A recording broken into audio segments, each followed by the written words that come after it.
Bom dia, pessoal. Aí vou fazer mais um vídeo hoje pra vocês mostrando esse boi aí, ó. Mostrando esse boi.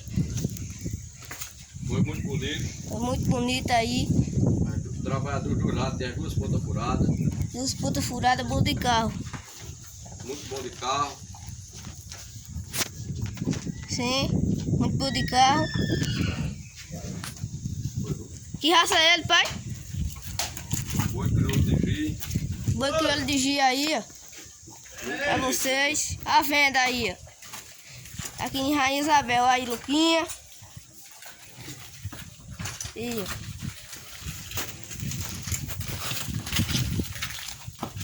Aí, ó. Muito bonito, tá desconto a venda, tá? Se encontra aqui, Em Rainha Isabel. em Rainha Isabel. Ali o outro gado. Aí diga aí que procura quem? Procura aí Zé do Curral, proprietário. Olha ali, ó. Se alguém interessado, deixa o telefone. Ninguém interessado, deixa o nome. Nós vamos deixar o nome do telefone aí. 981. Peraí, pai. Vai. Diga o nome. Qualquer interessado a comprar um boi solteiro de carro com 15 ou 16 arroba, com armação bem bonita, as duas pontas furadas, bem de cabo, de trabalhar dos dois lados, tá aqui em Rainha Isabel, aqui no Curral de Júnior Tenório, onde eu estou dando comer o meu gado.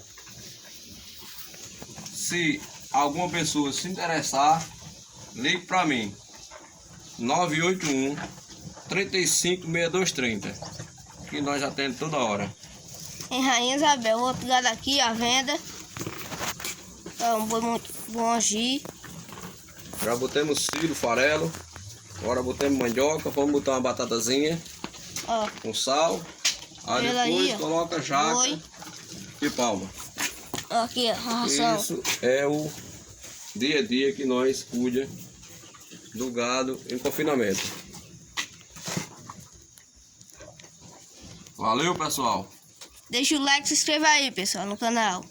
Dá uma ajudinha aí pra nós.